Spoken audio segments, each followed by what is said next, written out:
नमस्ते जी, नमस्ते। क्या हाल चाल है आपके? सर जी हम तो बहुत अच्छे हैं, आप सुनाइएगा। हम भी बहुत बहुत बढ़िया हैं। प्रेम से बोलेंगे राधे राधे। यूट्यूब लाइव आने में आज कुछ इश्यूज आ रहे थे, कोई एरर आ रहा था, तो फिर मैंने कहा चलो लाइव ना सही, मैं रिकॉर्डिंग कर देता हूँ और फिर इसको अपलोड कर देंगे। ठीक है, तो करते हैं शुरुआत। और आज हमारा बहुत ही इम्पोर्टेंट और रोमांचक चैप्टर है। नाम है इसका प्लेस ऑफ सप्लाई का। साथ में इसके हम ओइडार को भी डिस्कस करके चलेंगे। Are you ready? Yes sir. Technical chapter है, छोटी छोटी बातों को ध्यान में रखने के बाद ही हम सही से इसको समझ सकते हैं। रट्टे फट्टे मारने वाला चैप्टर ये बिल्कुल भी नहीं है। सबसे पहले शुरुआत होती है आर्टिकल नंबर 269 कैपिटल ए से। उसने ये कहा था कि प्लेस ऑफ सप्लाई को डिसाइड करने की एक्सक्लूसिव पावर सेंट्रल गवर्नमेंट के पास में होगी, क्योंकि अगर ये पावर स्टेट को भी दी जाती तो हर स्टेट अपनी तरफ प्लेस ऑफ सप्लाई को खींचने का प्रयास करता, क्योंकि जिस स्टेट में प्लेस ऑफ सप्लाई फॉल करता है आधा रेवेन्यू जीएसटी का उसी स्टेट को दिया जाता है। प्रेम से बोलेंगे राधे राधे। ठीक है, अच्छा जी। तो आर्टिकल 269 कैपिटल ए आ गया। उसने कहा कि नहीं भाई साहब, ये पूरा का पूरा अधिकार सेंट्रल गवर्नमेंट को ही रहेगा, और इसलिए इसके जो सेक्शंस हैं 7 से लेकर 14 तक के वो आईजीएसटी एक्ट के अंदर दे रखे हैं। ठीक है, यस। अब जो सेक्शन नंबर 7 है उसमें क्या लिखा है, देखिए मेरी बात समझिएगा। दो चीज़ें होती हैं, एक होता है ओरिजिन ऑफ सप्लाई, एक होता है डेस्टिनेशन ऑफ सप्लाई। सीधी बात, जो फोकस करने वाला वर्ड है वो है कंजम्पशन, कंजम्पशन, कंजम्पशन। हम यहाँ पर कंजम्पशन प्लेस ढूंढ रहे हैं किसी भी गुड्स या सर्विसेज का। कंजम्पशन प्लेस कह लो या उसका डेस्टिनेशन कह लो या उसका प्लेस ऑफ सप्लाई कह लीजिए, एक ही बात है। जहाँ पर ये फॉल करेगा उसी स्टेट को आधा रेवेन्यू मिल जाएगा, ऐसे करके। तो जो ओरिजिन वर्ड होता है उसको डिस्क्राइब करने के लिए हमारे पास सेक्शन नंबर 2 आता है। उसमें बताया गया था कि हमारा जो बिजनेस प्लेस होता है उसे यहाँ पर हम पकड़ कर चलते हैं, और बिजनेस प्लेस अगर दिखाई ना दे रहा हो ही ना, तो रेजिडेंशियल प्लेस जो होगा उसे यहाँ पर पकड़ लिया जाएगा। बिजनेस प्लेस का मतलब बताया जाता है हेड ऑफिस, ब्रांच ऑफिस, या फिर हेड ऑफिस और branch office which is more connected to that particular supply.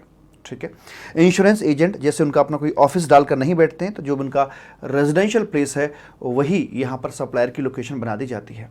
Supplier का रजिस्टर्ड होना बिल्कुल भी जरूरी नहीं है फॉर लेविंग ऑफ जीएसटी। मतलब जैसे आरसीएम होता है तो रिवर्स चार्ज में रेसिपिएंट के ऊपर सारा दारोमदार होता है, तो ऐसे में जैसे इंश्योरेंस एजेंट है तो सप्लायर तो वो भी होता है, भले ही उसका रजिस्ट्रेशन ना रहा हो लेकिन फिर भी वो आपका सप्लायर की कैटेगरी में आता है।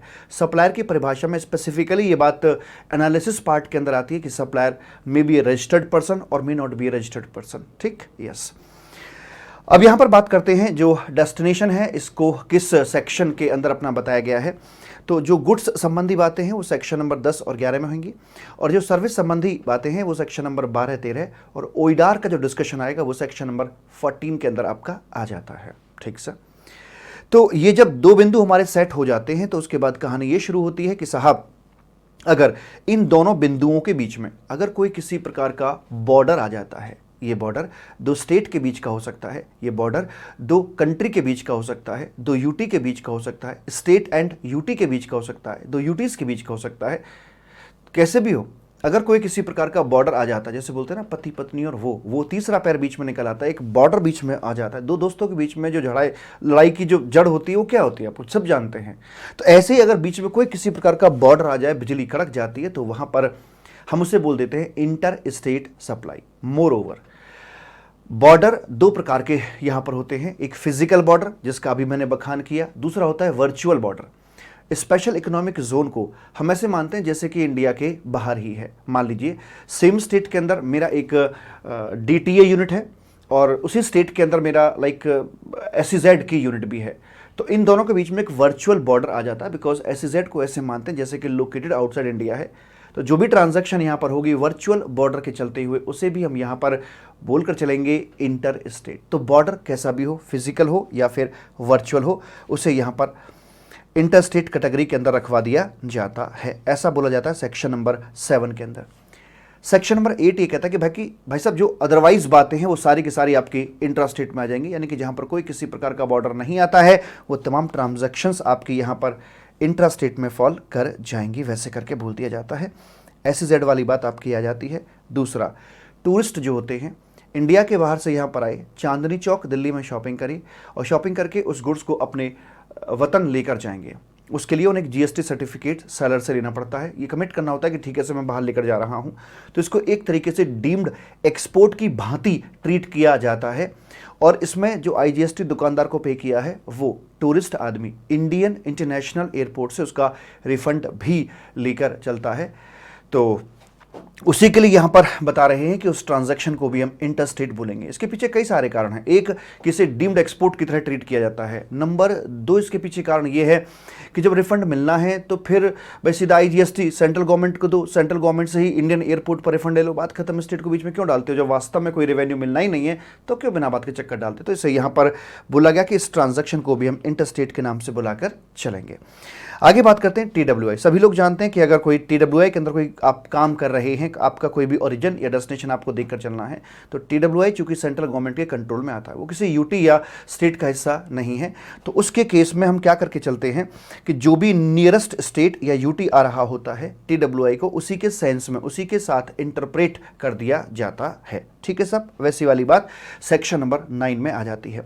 दूसरी बात, अगर मैं यहां से कनेक्टेड क्वेश्चन आपसे पूछ के चलूं कि भाई साहब ये टीडब्ल्यूआई की बात तो आपने यहां पर आकर कर दी, लेकिन व्हाट अबाउट योर जो ईईजेड के अंदर आपके ऑयल रिग्स होते हैं, उसका क्या, उसका ओरिजिन डेस्टिनेशन किसके तरह ट्रीट किया जाएगा, उसे कैसे आप हैंडल करके चलोगे? टीडब्ल्यूआई का तो बता दिया सेक्शन नंबर 9 ने। अब सेक्शन नंबर 9 इस पर आकर चुप हो जाती है। तो मैंने आपको पहले भी बता रखा है कि जो ऑयल रिग्स वाला पोर्शन है इसे हम अदर टेरिटरी के अंदर फॉल करा के चलते हैं। यूटी की डेफिनेशन में आता है अदर टेरिटरी, तो वहां पर आपका ये फॉल कर जाएगा और अकॉर्डिंगली इसका ओरिजिन डेस्टिनेशन यहाँ के हिसाब से सेट किया जाता है। और अदर टेरिटरी क्या है? यूनियन टेरिटरी, यानी कि जो आधा शेयर जाना है वो आपका यूटी जीएसटी फंड के अंदर ट्रांसफर करवा दिया जाता है, वैसे करके। अब आते हैं यहां पर हम देखने के लिए कि जो प्लेस ऑफ सप्लाई है वो गुड्स के केस में क्या रखवाया जाएगा। सेक्शन नंबर 10 आता है, गुड्स की बात करता है। पहला पॉइंट ये बात करता है भाई साहब कि अगर गुड्स का कोई किसी प्रकार का मूवमेंट हो रहा है तो हमें ढूंढना क्या है? कंजम्पशन प्लेस ना। भागो दौड़ो गुड्स के पीछे, ट्रक के पीछे जहाँ लिखा होता है बुरी नज़र वाली तरह मुंह काला, वही लटक जाओ, पता लगे कि भाई ट्रक जा कहाँ रहा है। तो जहाँ भी उसका डेस्टिनेशन हो वहीं पर उसका कंजम्पशन प्लेस हम सेट करके चलते हैं, ऐसे बोल दिया जाता है।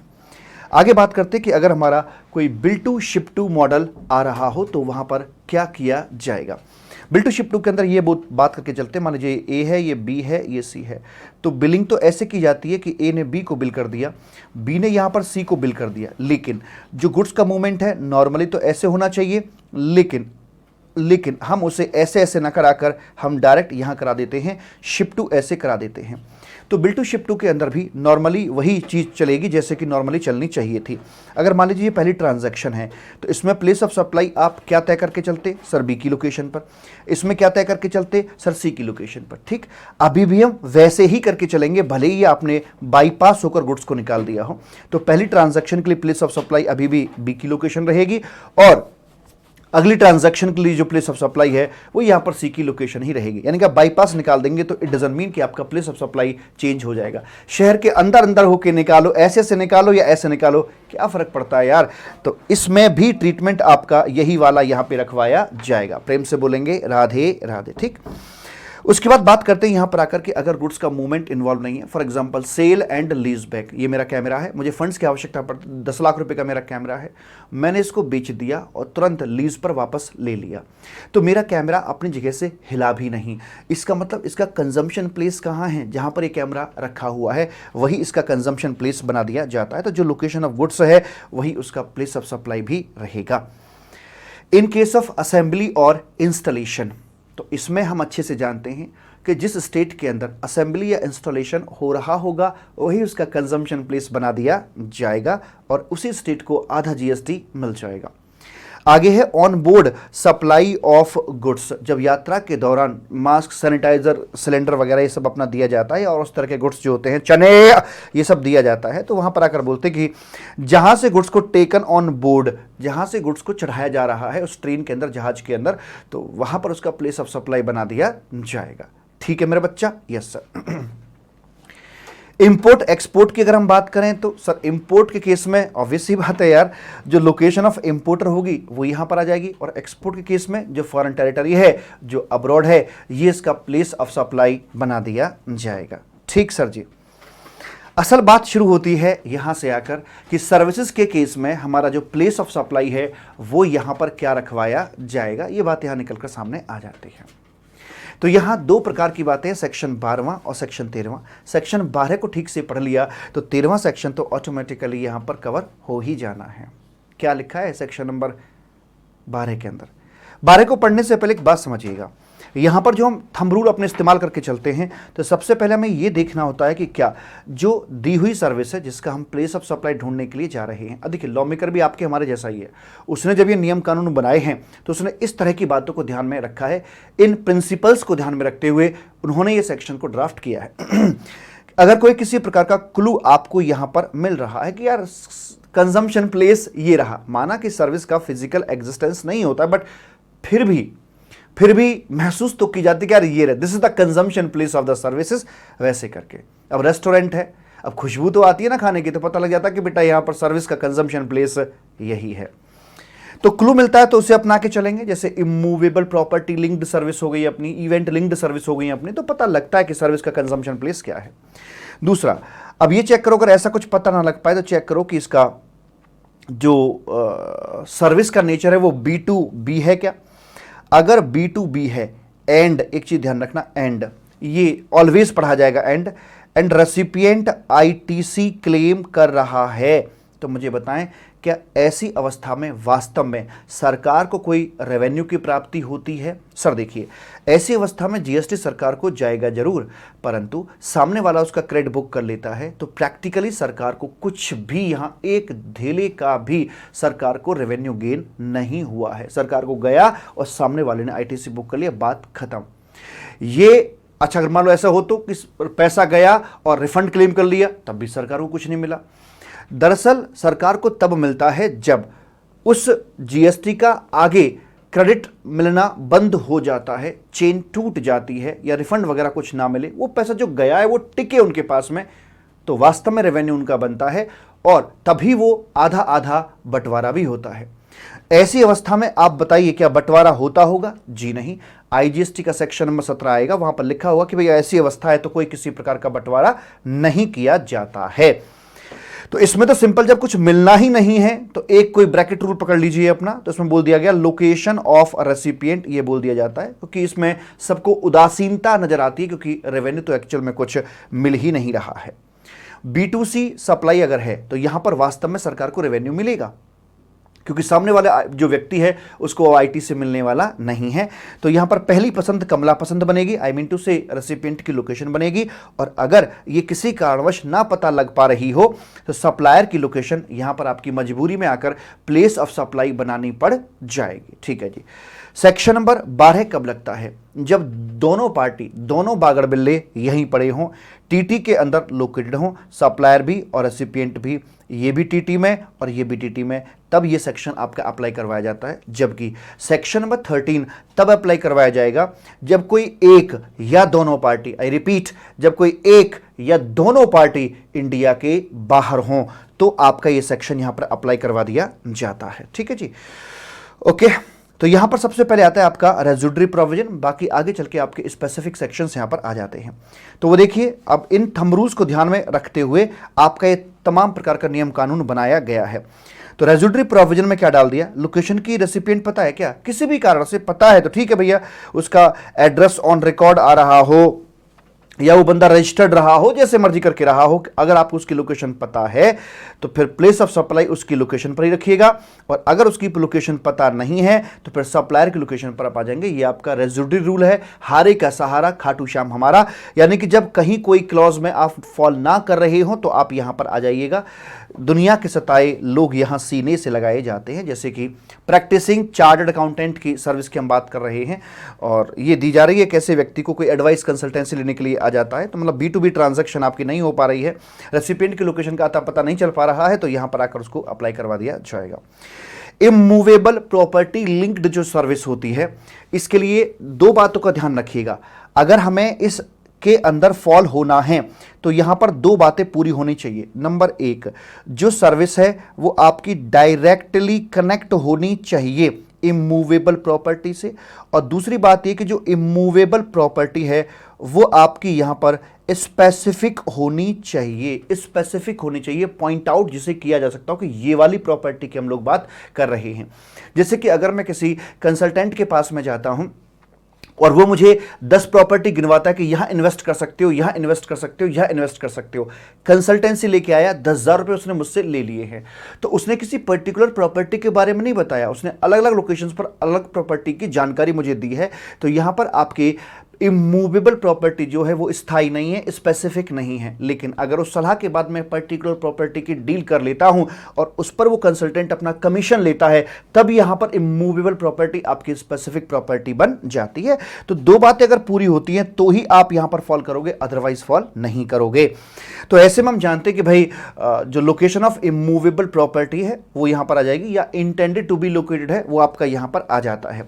इमूवेबल प्रॉपर्टी के साथ साथ हम यहां पर जो हमारी हाउस बोट होती हैं या जो क्रूज वेसल्स होते हैं जिनका ऑब्जेक्टिव ट्रांसपोर्टेशन नहीं बल्कि अकोमोडेशन होता है, शॉर्ट टर्म अकोमोडेशन होता है, जैसे डल झील के अंदर आपके हाउस बोट हो गए, तो उनके लिए भी सेम नियम अपना अप्लाई करवाया जाता है।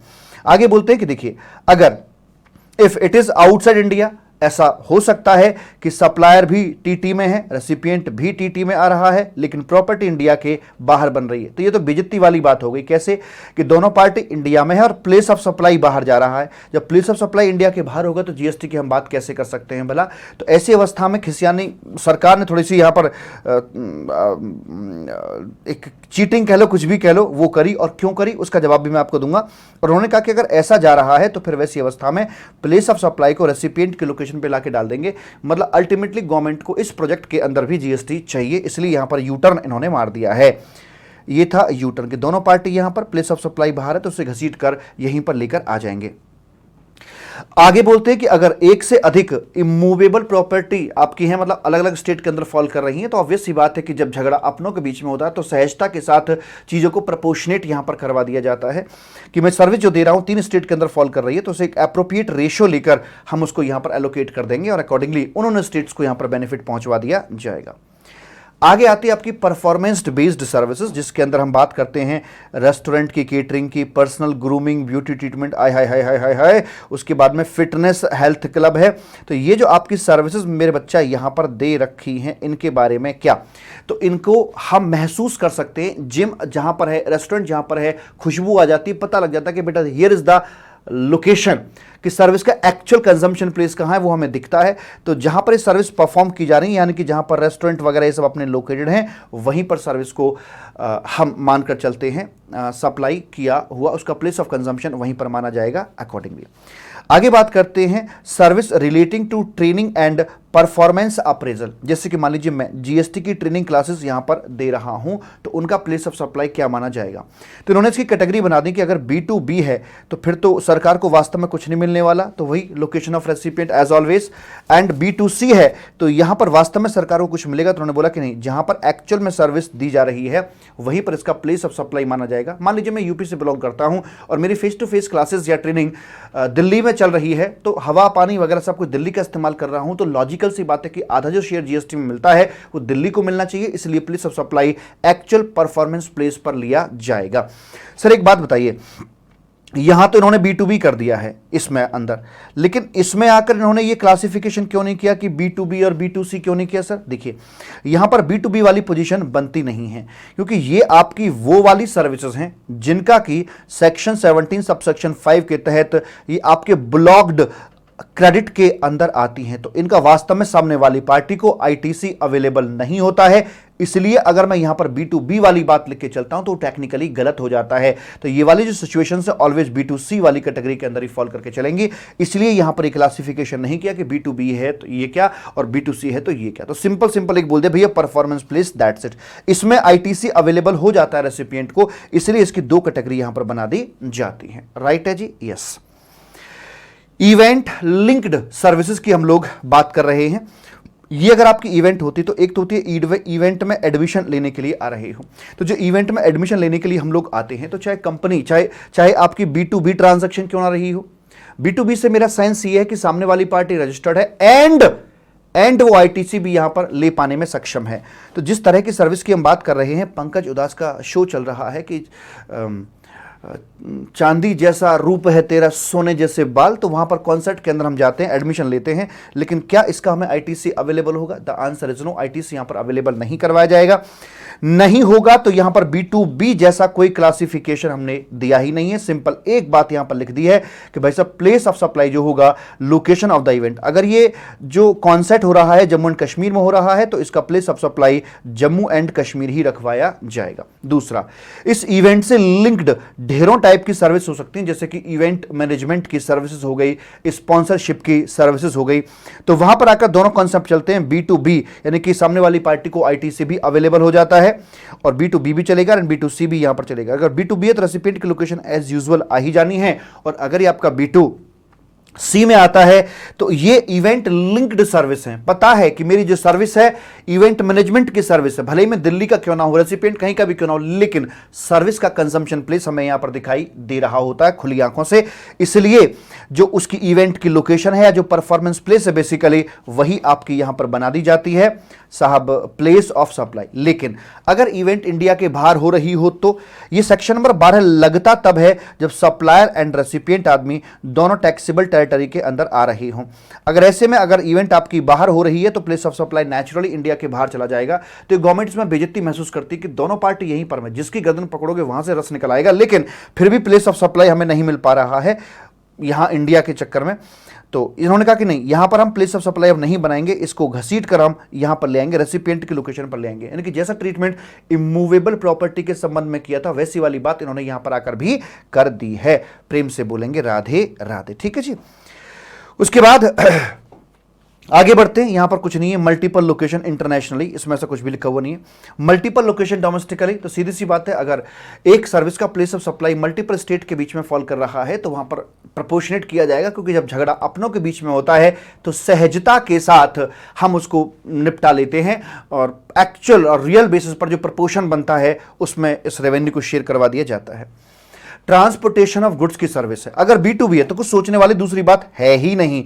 आईटीसी मिल जाता, यस मिल जाता है सामने वाली पार्टी को, तो ब्लॉग्ड तो नहीं है ना, नहीं ब्लॉग्ड नहीं है, तो लोकेशन ऑफ द रेसिपिएंट यहां पर आकर बन जाएगी आपके लिए प्लेस ऑफ सप्लाई। लेकिन अगर यहां B2C सप्लाई है तो भाई यहां पर बोलते हैं कि लोडिंग प्लेस जो होगा वो आपका बनवाया जाएगा। कोई एक तो चुनना ही था, लोडिंग हो या फिर जहां पर डिलीवरी दी है वो हो। तो बेसिकली हम सर्विस का प्लेस ऑफ सप्लाई ढूंढ रहे हैं, तो उन्होंने कहा कि ठीक है, लोडिंग प्लेस पर आकर हम उसका ये प्लेस ऑफ सप्लाई मानकर चलेंगे। लेकिन B2C के अंदर एक बात है, जो नीचे नोट लिखा हुआ है ये B2C के संबंध में है, B2B के संबंध में बिल्कुल भी नहीं है। मान के चलिए कि एक सप्लाई ऐसी है जहां पर ट्रांसपोर्टेशन की सर्विस दी जा रही है, परंतु वो जो सर्विस है वो अब्रॉड के लिए दी जा रही है, एंटिटी में ट्रांसपोर्टेशन किया जा रहा है किसी भी तरीके से, चाहे बाई एयर हो, बाई वेसल हो, व्हाटएवर, जैसे भी करके हो आपका। तो इसके लिए हम क्या करके चलेंगे साहेब, तो मान लीजिए ये अपना व्हीकल से यहां पर जा रहा है वैसे करके, तो इसमें जो आपकी जो ट्रांजैक्शन है B2C है, तो B2C होने के नाते मान लो ये दिल्ली से अपना जा रहा था तो प्लेस ऑफ सप्लाई इसका दिल्ली यहां पर आ जाता है। इसके संबंध में हम ये जानते हैं मेरे कबूतर कि अगर प्लेस ऑफ सप्लाई यहां पर आएगा तो GST लगने के पूरे पूरे चांस दिख जाते हैं। और चूंकि ये एक एक्सपोर्ट संबंधी सर्विसेज दी जा रही है इसलिए इसके ऊपर प्रैक्टिकली GST का लोड नहीं आना चाहिए, क्योंकि हम एक्सपोर्ट को हमेशा सस्ता करने का प्रयास करते हैं। तो GST ना आए इस टारगेट को ध्यान में रखते हुए कहा कि अगर आपका डेस्टिनेशन इंडिया के बाहर जा रहा है तो प्लेस ऑफ सप्लाई को भी बाहर भेज दिया जाएगा, जिससे कि आपका GST के दायरे में ना आए। तो क्या बोला गया, where the transportation of goods is a place outside India है, the place of supply shall be the place of destination of such goods, यानी कि जहां गुड्स है वहीं सर्विस का भी प्लेस ऑफ सप्लाई बना दिया जाएगा। ठीक साहब। आगे बात करते हैं पैसेंजर ट्रांसपोर्टेशन के संबंध में। B2B है तो भैया पूछना ही मत कुछ भी। अच्छा, ये B2B जैसी बात कहां नहीं मिलेगी, जहां पर जिन जिन सर्विसेज का क्रेडिट ब्लॉक होता है वहां पर ये क्रेडिट ये क्लासिफिकेशन है आपको देखने के लिए नहीं मिलेगा।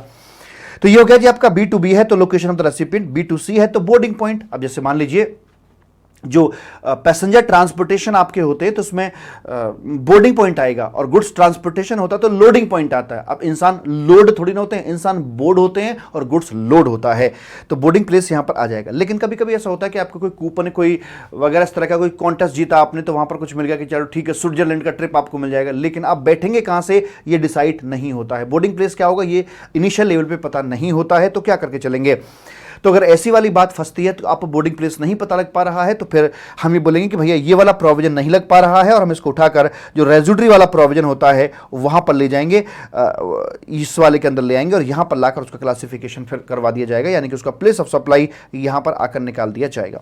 इसके अंदर वैसी वाली कोई बात नहीं लिखी सर, जैसे यहां पर पिछले में नोट लिखा हुआ था, ऐसा नोट यहां पर क्यों नहीं है मेरे कबूतर? वहां पर गुड्स की बात हो रही थी, और गुड्स में हम ये टारगेट रख के चलते हैं कि जो इंडिया के बाहर हमारा गुड्स जा रहा है उस पर जीएसटी का लोड ना आए। अब यहां तो पैसेंजर है, पैसेंजर पर कौन सा जीएसटी लग रहा है अपना, इसलिए इस तरह की बात यहां पर नहीं कही गई है।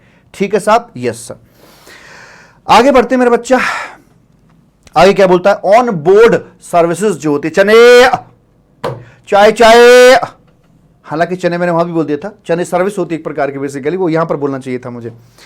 तो ऑन बोर्ड सर्विसेज की बात कर रहे हैं, तो first departure point of the conveyance, first departure का मीनिंग समझ लीजिएगा, जहां से जहाज की यात्रा शुरू हुई है, आपकी नहीं, जहाज की यात्रा जहां से शुरू हुई है। सपोज दिल्ली से जहाज को जाना था, बैंकॉक जाना था, बीच में ये बॉम्बे पड़ा, गोवा पड़ा, है ना, फिर आगे गया, तो जहाज की यात्रा जहां से शुरू हुई है वहां पर ऑन बोर्ड सर्विस का प्लेस ऑफ सप्लाई माना जाएगा। तो जाते समय दिल्ली आ जाएगा और आते समय बैंकॉक, अगर वहां से लौट के आ रहा है तो वहां पर वो निकल के आ जाएगा। टेलीकम्युनिकेशन सर्विस के बारे में क्या करके चलते हैं? सबसे पहले आप ये चेक कीजिएगा कि सर्विस के दौरान जो डिवाइस है वो कौन सा है, फिक्स्ड डिवाइस है या फिर आपका पोर्टेबल डिवाइस है। अगर ये एक फिक्स्ड डिवाइस है तो डिवाइस की लोकेशन आ जाएगी, जैसे टाटा स्काई की छतरी आ गई, वाईफाई का राउटर वगैरह जो होता है अपना, ये सब आ गया। अगर ये आपका पोर्टेबल डिवाइस है, लाइक मोबाइल फ़ोन है, तो फिर आपको उसमें देखना होगा कि भाई डिवाइस को तो नहीं पकड़ सकते, लेकिन उसके बिलिंग एड्रेस को पकड़िएगा, अगर पोस्ट पेड है तो। और अगर प्रीपेड है तो आप देखो रिचार्ज कहाँ पर हुआ, जिस स्टेट में रिचार्ज कराओगे, मैं भले ही दिल्ली का हूँ लेकिन कलकत्ता में जाकर रिचार्ज कराऊंगा, तो जिस दुकान से मैंने रिचार्ज कराया है वही उसका प्लेस ऑफ सप्लाई बना दिया जाएगा। सर ऑनलाइन रिचार्ज कराएं तो लोकेशन की ऑफ रेसिपिएंट जो होगी वो यहाँ पर आपकी प्लेस ऑफ सप्लाई बना दी जाती है। यह आपका टेलीकम्युनिकेशन सर्विस के संबंध में बात है। स्पेसिफाइड सर्विस के बारे में क्या बोला जाता है?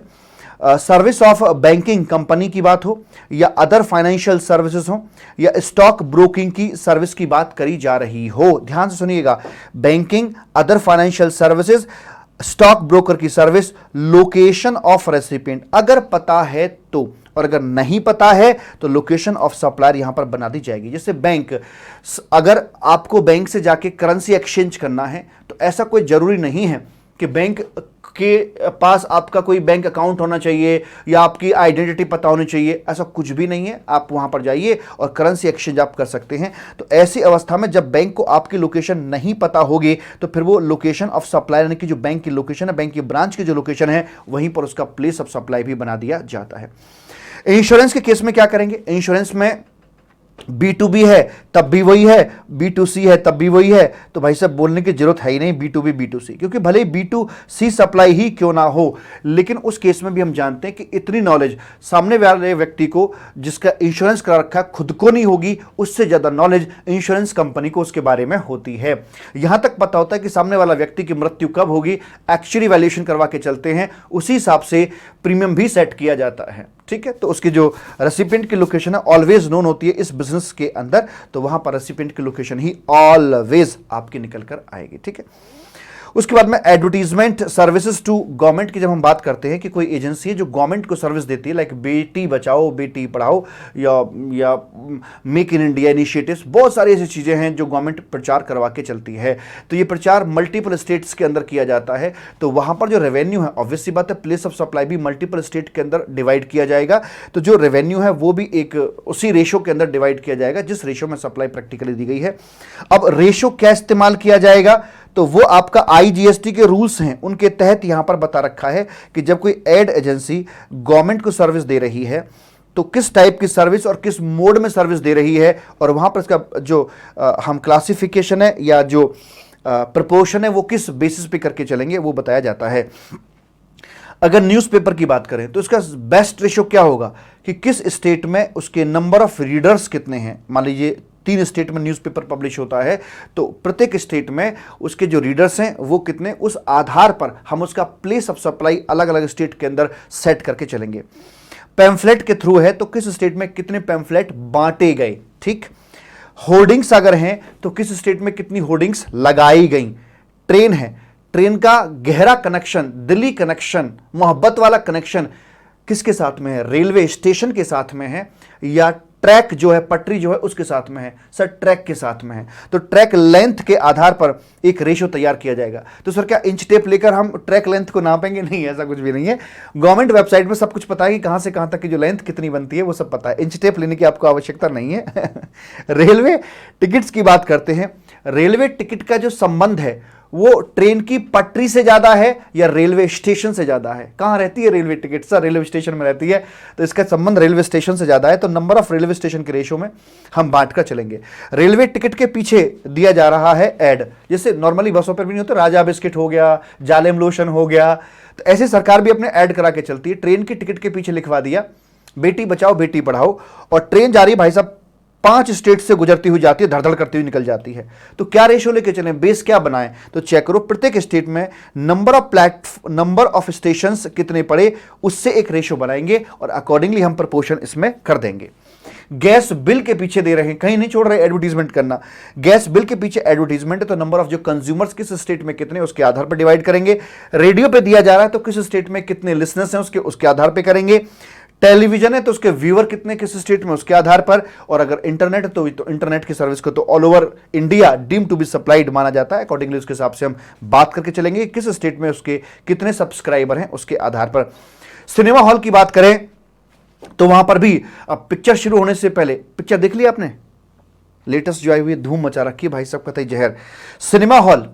सिनेमा हॉल के अंदर जो एडवर्टीजमेंट हो रही है, सरकारी एडवर्टीजमेंट, तो उसमें जो नंबर ऑफ स्क्रीन्स हैं, देखिए एक होता है सिनेमा हॉल, जैसे पीवीआर है मान लीजिए। अब पीवीआर के अंदर मल्टीपल स्क्रीन अपनी होती हैं, 2 3 4 जो भी अपनी हैं।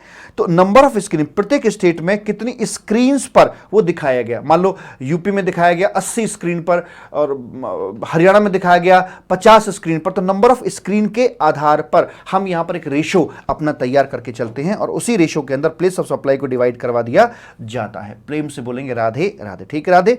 हाँ सर जी। तो ऐसे करके आपका सेक्शन नंबर 12 है, यहां पर आकर मेरे बच्चा कंप्लीट हो जाता है। और अब हम जल ग्रहण कर लेते हैं जी साहब। तो अब आता है आपका सेक्शन नंबर 13 यहां पर। और 13 कब लगता है? जब कोई एक पार्टी या दोनों पार्टी इंडिया के बाहर होती हैं तो इसकी बात होगी। दूसरी बात ये, इसके थंब रूल भी वैसे ही हैं जैसे कि सेक्शन नंबर 12 के हैं, परंतु इसमें B2B जैसी बात नहीं करी जाएगी क्योंकि ये ट्रांजैक्शन थोड़ा सा इंटरनेशनल लेवल पर आ रही है।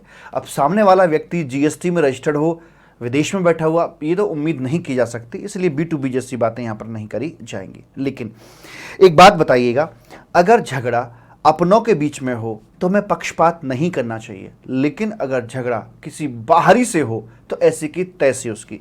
वही चीज़ यहाँ पर भी अपनाई गई है। क्या बोलते हैं देखिए, अगर झगड़ा हुआ 2 कंट्री के बीच में, एक तरफ इंडिया है और एक तरफ USA मान लेते हैं, एक यहां पर है एक यहां पर है, ठीक है। अगर झगड़ा 2 कंट्री के बीच में होता है तो वहां पर हम पक्षपात करने से संकोच नहीं करते। कैसा पक्षपात? कि मान के चलिए 99.99% सर्विस यहां दी जाती है और 0.01% सर्विस इंडिया में दी जाती है। तो ऐसे हालात में the whole service shall be deemed to have been performed in India, उसे घसीट कर हम इंडिया में लेकर आ जाएंगे, पूरी सर्विस इंडिया में परफॉर्म मानी जाएगी। दूसरी बात, अगर यहां अपने इंडिया के अंदर स्टेट्स के बीच में अलग अलग हो, जैसे मान लीजिए यही जो 0.1% था, इसमें से इसमें से आधा यहां था, 1/3 यहां था, बैलेंस आपका यहां बनता था, है ना, जो एक्चुअल में ये था। तो यहां पर आकर भी क्या पक्षपात करेंगे? क्या सारा का सारा उठाकर किसी पर्टिकुलर स्टेट को दे दिया जाएगा जहां पर बीजेपी रूल करती होगी? नहीं, ऐसा नहीं होगा। यहां पर जो भी एक प्रपोर्शन लिया जाएगा और पक्षपात रहित यहां पर हम प्रपोर्शन करके चलेंगे और जिस स्टेट का इतना हक बनता है उसे उतना दे दिया जाएगा। तो कहने का मतलब मेरा यह है कि जब झगड़ा अपनों के बीच में हो तो पक्षपात मत करना, और जब झगड़ा बाहरी व्यक्तियों से हो तो ऐसे की तैसे, फिर कोई नियम कानून नहीं, फिर तो भाई सारे की सारी सर्विस यहीं पर मानी जाएगी। चूहे की इतनी सी पूंछ भी हाथ में आ गई तो पूरे चूहे को ही यहां पर खींच लिया जाएगा। The whole service shall be deemed to have been performed in India. अब जो सेक्शन 13 है वो यहीं से कॉपी पेस्ट करके बनाया गया है। रेजुडरी प्रोविजन साफ है, रेसिपिएंट की लोकेशन पता हो तो, नहीं पता है सप्लायर की लोकेशन। सिंपल। आगे आइए, यह इमूवेबल प्रॉपर्टी लिंक्ड सर्विस, जहां पर इमूवेबल प्रॉपर्टी लोकेटेड है या फिर लोकेटेड होने वाली है, वहीं पर बात कर लेंगे। वेरी सिंपल, बाकी कोई झगड़े वगड़े वाली बात नहीं है। ये जो बात थी यूटर्न जैसी जो पोजीशन थी, ये तब थी जब दोनों पार्टी इंडिया में थी, प्लेस ऑफ सप्लाई बाहर पड़ा था। अब यहां तो पार्टी कम से कम एक बाहर की पड़ी हुई होगी मालिक, तो इसमें इस तरह की सिचुएशन नहीं आएगी। तो यहां पर यूटर्न जैसी पोजीशन बनाने की हमें आवश्यकता बिल्कुल भी नहीं है, सिर्फ एक ही है, बस इसका ये वाला जो पोर्शन है ये कॉपी पेस्ट यहां पर लाकर मार दिया है। उसके बाद ये ध्यान से देखने वाली बात है आपको, यहां पर ये इंपॉर्टेंट है आपका, इसमें है आपकी गुड्स रिलेटेड सर्विसेज और individual related services. Goods related में क्या आता है कि जब एक रेसिपिएंट आदमी अपना कुछ गुड्स सप्लायर के हवाले कर देता है, टेम्परेरी उसके कंट्रोल में दे देता है, in order to provide a service. तो इस तरह की जो सर्विस होती हैं, तो उसमें जहां पर सप्लायर ने उस अपनी सर्विस को परफॉर्म किया है, या ऐसे मान लीजिए लोकेशन ऑफ गुड्स जहां पर होगी वो उसका प्लेस ऑफ सप्लाई बना दिया जाएगा। हम ये काम फिजिकली भी कर सकते हैं और वर्चुअली भी कर सकते हैं। मान लीजिए टीम वीवर सॉफ्टवेयर के जरिए हमने अपना कंप्यूटर सिस्टम किसी दूसरे इंजीनियर या इस तरह के व्यक्ति को एक्सेस उसके एंड पर दे दिया, उसके कंट्रोल में दे दिया, वो दूर बैठकर हमारे कंप्यूटर सिस्टम के जो बग्स है या कुछ और इश्यूज हैं उनको यहां पर ठीक कर सकता है। तो ये सर्विस भी आपकी उसी कैटेगरी में आएगी। तो जहां पर आपकी गुड्स की लोकेशन आ रही है वहीं पर सर्विस को परफॉर्म किया हुआ माना जाएगा। ओके, यही नियम लगता है आपका इंडिविजुअल रिलेटेड सर्विसेज के अंदर। यहां पर हम उस टाइप की सर्विसेज की बात करते हैं जहां पर कि रेसिपिएंट इंडिविजुअल को सप्लायर के समक्ष अपने आप को हवाले करना होता है उसके in order to provide a service. जैसे कि मान लीजिए मतलब physical presence of recipient is necessary in order to provide a service by the supplier. जैसे फेस टू फेस क्लासेस हो गई, जैसे ब्यूटी पार्लर की सर्विस हो गई, रेस्टोरेंट की सर्विस भी यहां पर अपनी आ जाएगी। तो इस प्रकार की जो सर्विस होती हैं उनमें भी हम परफॉर्मेंस बेस्ड, जहां पर सर्विस को एक्चुअल में परफॉर्म किया जा रहा है वहां पर उसका प्लेस ऑफ सप्लाई बना दिया जाएगा। एक नोट ध्यान से सुनिएगा, वो ध्यान से सुनने के लिए इसलिए कह रहा है कि अगर ऐसा हुआ कि कोई गुड्स इंडिया के बाहर से इंडिया में आता है और यहां पर आकर सपोज कीजिए उसकी रिपेयरिंग वगैरह की एक्टिविटी अपनी करवाई जा रही थी, तो प्राइमा फेसी तो ये वही चीज है कि रेसिपिएंट अपना गुड्स सप्लायर के हवाले कर रहा है in order to provide the service. तो यहां से कोई मशीन वगैरह आई थी, अभी मशीन वगैरह यहां से वापस लौट के चली जाती है और यहां रुकी नहीं, चली गई।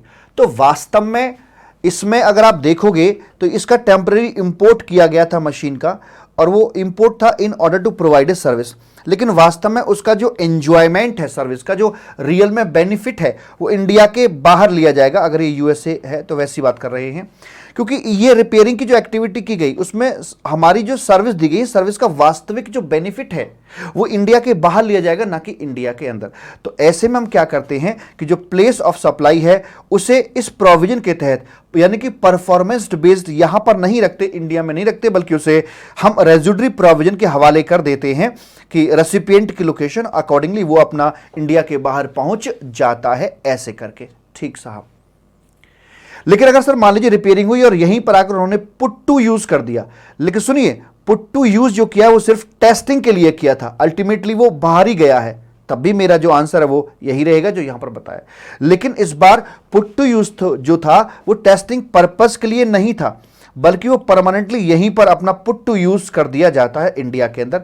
तो अब यहां पर जो रियल में एंजॉयमेंट है, जो एक्चुअल में यूसेज ऑफ दिस सर्विस, वो इंडिया के अंदर ही है। फिर अपना मेन प्रोविजन जो दे रखा है यही परफॉर्मेंस बेस्ड वाला, ये अप्लाई कर दिया जाएगा। लेकिन अगर यहां से गुड्स वापस जा रहा है तो फिर भाई साहब आप 13(3) एप्लीकेबल नहीं होगा, वैसे में आपका चला जाएंगे आप 13(2) रेजिडरी प्रोविजन की तरफ मूव कर जाएंगे। ठीक में बच्चा? हाँ सर जी।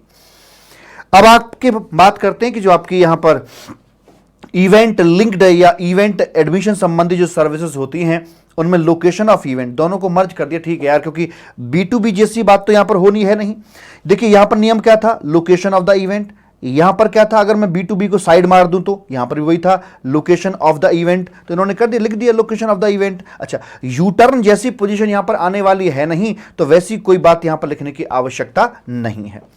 मल्टीपल लोकेशन इंटरनेशनली, मतलब क्या कहते हैं, service at the rate of multiple location पर दी जा रही है, including a location in taxable territory, मतलब सर्विस एंटिटी में भी है और टीटी में भी, इतना सा भी अगर टीटी में आ गया, the whole service shall be deemed to have been performed in taxable territory, उसको संपूर्ण को सर्विस को यहीं पर प्रोवाइड किया हुआ मान लिया जाएगा, चाहे वो आपकी इमूवेबल प्रॉपर्टी बेस्ड सर्विसेज हो, चाहे वो आपकी इवेंट लिंक्ड सर्विस हो, या इस तरह की सर्विस की हम बात यहां पर करके चलते हैं।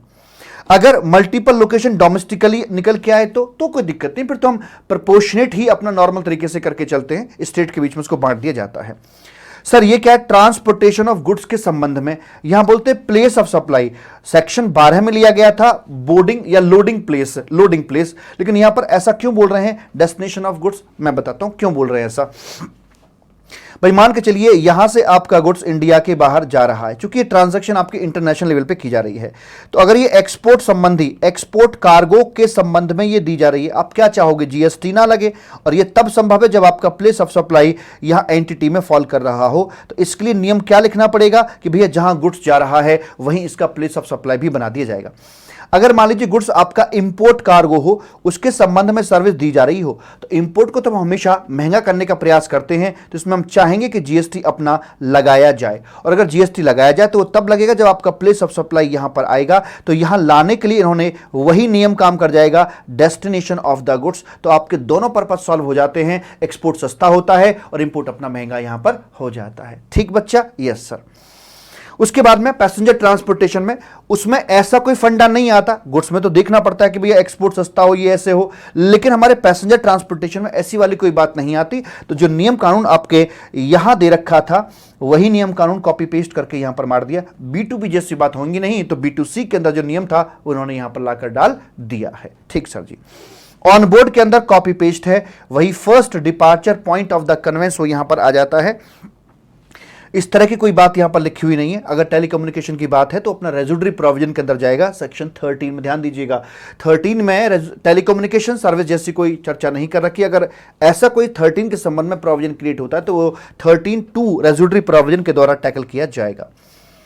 स्पेसिफाइड सर्विसेज की यहां पर हम लोग बात करते हैं, इसमें बोलते हैं बैंकिंग कंपनी की सर्विस हो, इंटरमीडियरी की सर्विस हो, hiring of means of truck, बस, ये यॉट वगैरह फॉर ए शॉर्ट टर्म के लिए अगर 1 महीने के लिए दी जा रही हो तो लोकेशन ऑफ सप्लायर यहां पर बना दिया जाता है।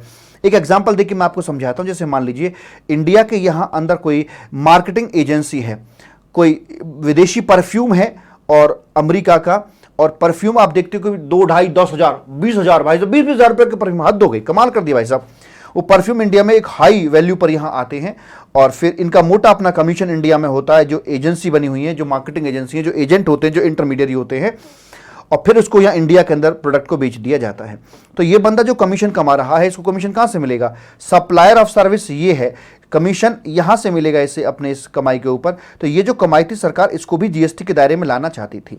अगर यहां पर ये स्पेशल नियम हम ना बनाते तो ये रेजुडरी प्रोविजन पकड़ के ले जाता और रेजुडरी प्रोविजन के तहत इसका प्लेस ऑफ सप्लाई वहां पर पहुंच जाता इंडिया के बाहर और फिर ये कमीशन जीएसटी के दायरे से बाहर हो जाता। बट हमें तो इस पे कमीशन पे जीएसटी चाहिए था, इसलिए स्पेसिफिकली एक रूल बनाया कि भैया नहीं, यहां पर सप्लायर की जो लोकेशन है वही यहां पे रखवाई जाएगी। इसी तरह की जो रीजनिंग है वो आपके बाकी पॉइंट्स के ऊपर भी एप्लीकेबल होती है।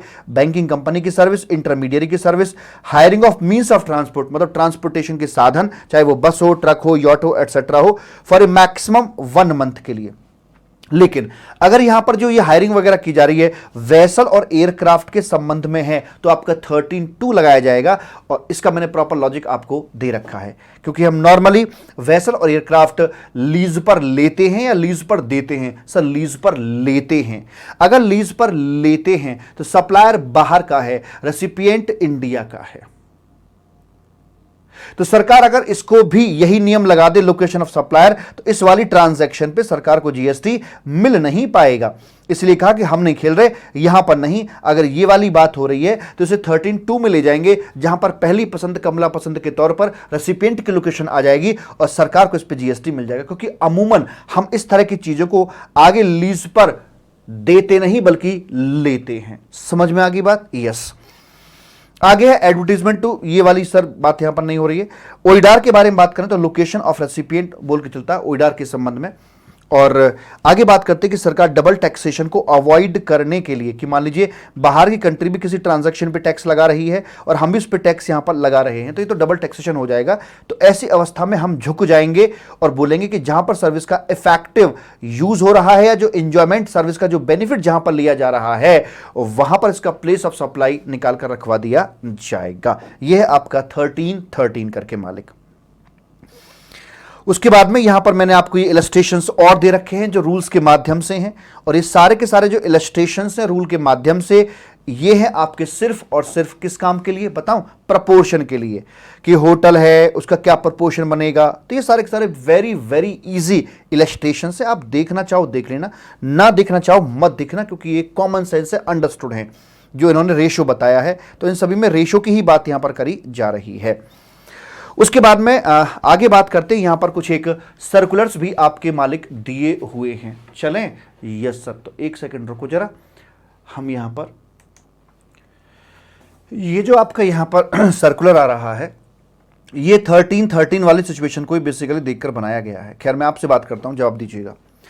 यहां पर हो क्या रहा है कि सप्लाई ड्रग की जा रही है, रेसिपिएंट जो कि एंटिटी में है लोकेटेड फॉर R&D पर्पस, यानी कि इंडिया के बाहर से एक व्यक्ति यहां पर ड्रग भेजता है और वो भी R&D पर्पस के लिए, ठीक है, और इसकी यहां पर R&D करवा दी जाती है साहब। तो ऑब्वियस सी बात है ये एक सर्विस है और इसके ऊपर GST आएगा या नहीं आएगा वही बात हमें देखनी है। इसका प्लेस ऑफ सप्लाई क्या आएगा। अच्छा, सर्विस के बाद में ये क्या करते हैं, अपनी जो रिपोर्ट है वो रिपोर्ट यहाँ पर बनाकर दे देते हैं। तो मुझे आप एक छोटी सी बात बताइए, ये सर्विस क्या, इसको क्या बोलूँ, ये गुड्स पर सर्विस दी गई है या गुड्स को इस्तेमाल करते हुए सर्विस दी गई है। प्रिंसिपल चीज क्या है, सर्विस या ड्रग, गुड्स। देखिए मैं आपको बताऊं, जुबान पर लगी हुई चोट सबसे जल्दी ठीक होती है, लेकिन जुबान से लगी हुई चोट जिंदगी भर ठीक नहीं होती है। तो वैसे पूछ रहा हूं कि ये ड्रग पर सर्विस दी गई है या ड्रग से सर्विस दी गई है। सर ड्रग को इस्तेमाल करते हुए सर्विस यहां पर दी गई, तो प्रिंसिपल चीज यहां पर हमें सर्विस ही नजर आती है। अगर आप बोलोगे कि ड्रग पर सर्विस दी गई है तो आपका ये परफॉर्मेंस बेस्ड में चला जाएगा, जो कि आपका बोलेगा कि जहां पर सर्विस परफॉर्म की जा रही है वहां पर इसको लेके चलिए। अगर हम इसे परफॉर्मेंस बेस्ड में अपना लेकर जाते हैं मालिक यहां पर, हालांकि यही नियम बताया गया कि भाई आपको इसको वैसे लेके चलोगे, तो इसका जो प्लेस ऑफ सप्लाई वो इंडिया आ जाएगा, और प्लेस ऑफ सप्लाई इंडिया आएगा तो प्रॉब्लम क्या आएगी, इस पे GST लग जाएगा। Yes sir. दूसरा, क्या ये सर्विस एक्सपोर्ट ऑफ सर्विस कह सकते हैं इसे हम, भले ही मान लीजिए पेमेंट आपको फॉरेन करेंसी में आया हो, लेकिन एक्सपोर्ट ऑफ सर्विस होने के लिए प्लेस ऑफ सप्लाई भी इंडिया के बाहर होना चाहिए। नहीं सर, ये प्लेस ऑफ सप्लाई इंडिया आएगा तो एक्सपोर्ट ऑफ सर्विस नहीं कही जाएगी, और इतना बड़ा रेवेन्यू लेने के बावजूद भी इस सप्लायर को वास्तव में बेनिफिट नहीं मिल पाएगा। दूसरी बात यह कि इंडिया के बाहर भी जो बाहरी कंट्रीज हैं वो भी इस ट्रांजैक्शन के ऊपर GST अपना लगाकर चलते हैं। ठीक सर जी। तो इन्होंने कहा कि भैया डबल टैक्सेशन को अवॉइड करने के लिए हम एक काम करते हैं कि तुम भी लगा रहे हो हम भी लगा रहे हैं, तो हम इसमें 1313 का इस्तेमाल कर देते हैं और उसके मुताबिक देखते हैं कि साहब इसमें आपका जो है वो एक्चुअल में एंजॉयमेंट प्लेस क्या है ना, जो वास्तव में इसका बेनिफिट कहां लिया जा रहा है, जो R&D की सर्विस यहां दी गई इसका एंजॉयमेंट कहां किया, इस सर्विस का, इस R&D का रियल फ्रूट कहां पर लगेगा, सर यहां इंडिया के बाहर आएगा। तो वैसे वाले मामले में इसका प्लेस ऑफ सप्लाई इंडिया के बाहर रख देते हैं। जैसे ही प्लेस ऑफ सप्लाई इंडिया के बाहर जाएगा, इंडिया में इस ट्रांजैक्शन के ऊपर GST भी नहीं लगाया जाएगा, और सप्लायर के लिए भी ये अपना जो एक्सपोर्ट ऑफ सर्विस के अंदर काउंट हो जाएगा और सारे काम इसके हो जाएंगे। तो हुआ क्या, पहले हम परफॉर्मेंस बेस्ड पर पहुंचे और फिर फाइनली अपना प्लेस ऑफ सप्लाई हमने 1313 के मुताबिक निकाला। मैंने कहा साहब आपको ये सब करने की जरूरत नहीं थी। मेरी ओपिनियन के अंदर अगर मुझसे बात की जाए तो ये गुड्स पर सर्विस है ही नहीं, ये गुड्स से सर्विस दी जा रही है, और यहां पर नेचुरली आपका 13(2) रेजिडुअरी प्रोविजन लग जाना चाहिए था, और रेजिडुअरी प्रोविजन लगाते तो रेसिपिएंट की लोकेशन प्लेस ऑफ सप्लाई बनती और बात वहीं पर खत्म हो जाती। इतना लंबा चौड़ा रायता फैलाने की जरूरत इसमें पड़ती ही नहीं। खैर आगे बात करते हैं in case of supply of maintenance, repair और overall services in respect of ships और एयरक्राफ्ट। ये आपका अमेंडेड पार्ट था इस बार के लिए। शिप्स, एयरक्राफ्ट पहले से था, शिप्स एंड अदर वेसल्स इस बार यहां पे रखे गए हैं। तो इसमें भी सेम रीजनिंग है जैसे कि मैंने आपके ऊपर वाले में की है। तो यहां पर ये जो इनकी दी जा रही है सर्विस, शिप्स के लिए, एयरक्राफ्ट के जो एमआरओ की सर्विस दी जाती है, मेंटेनेंस, रिपेयर एंड ओवरहॉलिंग की सर्विसेज जो दी जाती हैं, तो इनका प्लेस ऑफ सप्लाई भी इंडिया के बाहर ही रखवाया जाएगा, ऐसे करके मालिक बोल दिया जाता है। ठीक सर जी, सेम रीजनिंग जो कि मैंने ऊपर वाले केस में आपको दी है। आगे क्या बोलते हैं, ये जो पोर्ट पर जो ये क्रेन वगैरह होती हैं, कार्गो हैंडलिंग की सर्विस देती हैं, बेसिकली पोर्ट ड्यूज के बारे में बात कर रहे हैं कि जो पोर्ट ड्यूज होते हैं उनका प्लेस ऑफ सप्लाई क्या निकाला जाएगा। क्या वो एक इमूवेबल प्रॉपर्टी कनेक्टेड सर्विसेज होती है? कैसी बात कर रहे हैं, माना कि जो क्रेन वगैरह जो इंफ्रा होता है वो इमूवेबल है, बट उसके द्वारा सर्विस दी जा रही है, तो it can not be called कि जो सर्विस है ये इमूवेबल प्रॉपर्टी लिंक्ड होगी, वैसी वाली कोई बात नहीं। वो सिंपल एक लोडिंग अनलोडिंग हैंडलिंग की सर्विसेज हैं और उनका जो प्लेस ऑफ सप्लाई है वो आपका यहां पर रेज्यूडरी जो प्रोविजन है उसके मुताबिक निकाला जाएगा और ये आपकी इमूवेबल प्रॉपर्टी लिंक्ड सर्विस नहीं होती है। ठीक, यस सर। आगे बोलते हैं कि यहां इंडिया के बाहर से कुछ अनपॉलिश्ड डायमंड वगैरह इंडिया में आते हैं, पॉलिशिंग वगैरह उनकी यहां पर की जाती है और उसके बाद यहां से वो वापस चले जाते हैं, इंडिया के बाहर चले जाते हैं। ऐसे में जो प्लेस ऑफ सप्लाई निकल के आएगा, क्या निकल के आएगा बताइए? क्या उस पर 1313 लगेगा कि यहां पर रेसिपिएंट ने अपना गुड्स सप्लायर के हवाले कर दिया है और in order to provide a service, यहां तक तो ठीक है 1313 नजर आता है, लेकिन आगे भी पढ़ लीजिए, वो टेम्परेरी इंपोर्ट किया गया था और फिर वो वापस चला गया है, पुट टू यूज जैसी कोई बात इंडिया में नहीं हुई है, तो 13(3) का ये जो क्लॉज आता है वो यहां पर अप्लाई नहीं करवाया जाएगा। अकॉर्डिंगली ये रेज्यूडरी प्रोविजन में फॉल करेगा, जहां पर पहली पसंद कमला पसंद यानी कि रेसिपिएंट की लोकेशन बनेगी और ये जीएसटी के दायरे से बाहर करवा दिया जाएगा। ऐसे करके प्लेस ऑफ सप्लाई का आपका ये चैप्टर यहां पर आकर मालिक कंप्लीट हो जाता है। प्रेम से बोलेंगे राधे राधे। ठीक, राधे। हाँ सर जी।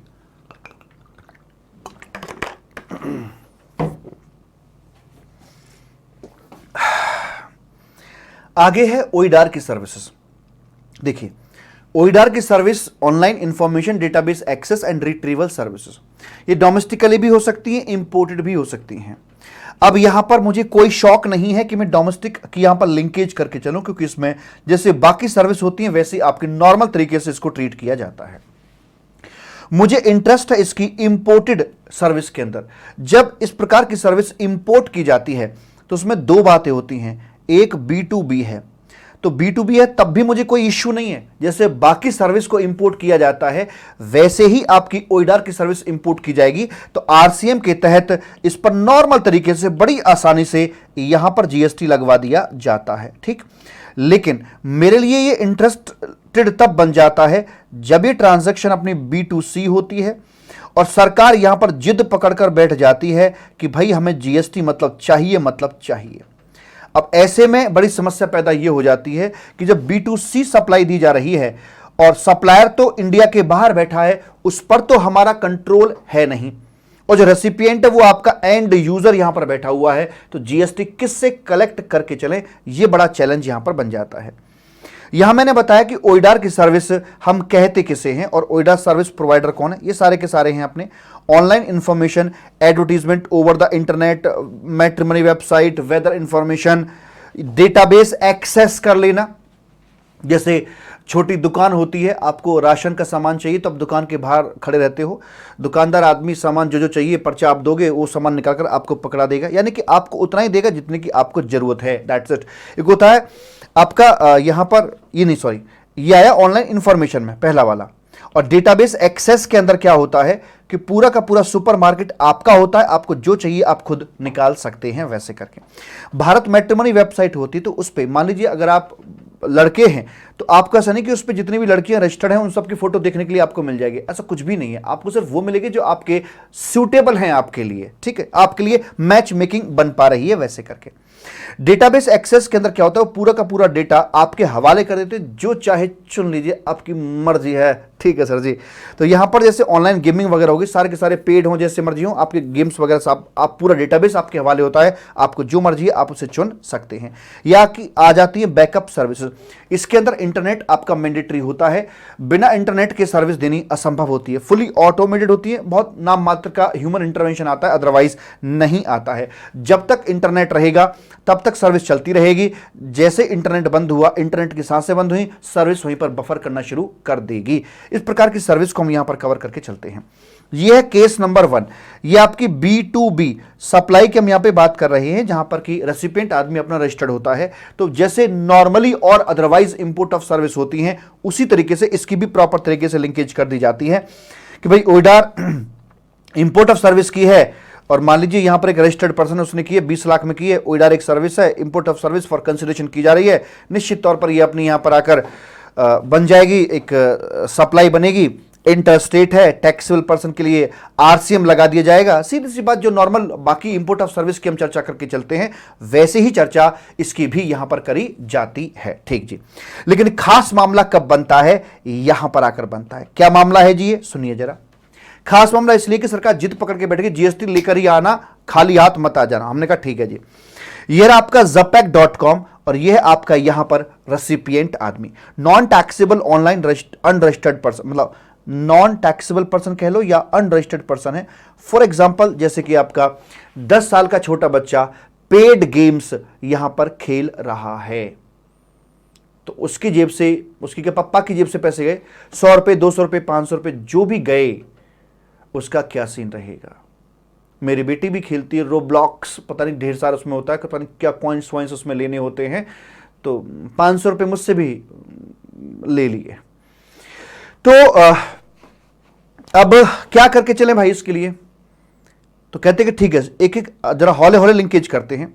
ओइडा सर्विस है, इंपोर्ट ऑफ सर्विस है, और वो भी फॉर कंसिडरेशन है, ध्यान दीजिएगा, फ्री व्री की बात नहीं कर रहे, फॉर कंसिडरेशन की बात कर रहे हैं। ठीक, अच्छा जी। तो ओइडार एक सर्विस है, गदर प्रेम कथा, तो ओइडार एक सर्विस है, इंपोर्ट भी है, यस, इंडिया के बाहर से इंडिया में आ रही है, ओके। सप्लाई फॉर कंसिडरेशन है, बिजनेस पर्पज हो या पर्सनल पर्पज हो, सप्लाई बनेगी। हम जानते हैं कि जो पर्सनल पर्पज के लिए होती हैं नॉर्मली, वो आगे चलकर एग्जम्पशन वाले गेट पर आकर उनको एग्जेम्प्ट कर दिया जाता है। मन में ये सवाल आ रहा था कि जब इसको हमने आगे चल के एग्जेम्प्ट ही करना होता है, तो फिर इसको लिखा ही क्यों था, इसकी रूट ही क्यों जमाई, रूट ही ना जमने देते जब GST चाहिए ही नहीं था तो आपको। तो इसके पीछे जो कारण रहा है वो है आपका ये ओइडार। अगर हम पर्सनल पर्पस के लिए जो सर्विस इंडिया के बाहर से आ रही है उसको यहां पे सप्लाई नहीं बनाते, तो भला ओइडार वाली इस सर्विस पर GST कैसे लेते। तो इसके पीछे प्रमुख कारण सिर्फ ओइडार है, ओके। FOC है, FOC जो फ्री गेम के लिए हम कोई बात नहीं कर रहे, सरकार कहती है जो B2C पेड सर्विस है, फ्री की बात नहीं कर रहे, जो पेड सर्विस है उस पर हमें GST चाहिए। तो जो आपका फॉर कंसिडरेशन वाला था, वहीं पर आकर पर्सनल पर्पस वाली बात को उन्होंने डाला, सिर्फ ओइडार के पॉइंट ऑफ व्यू से।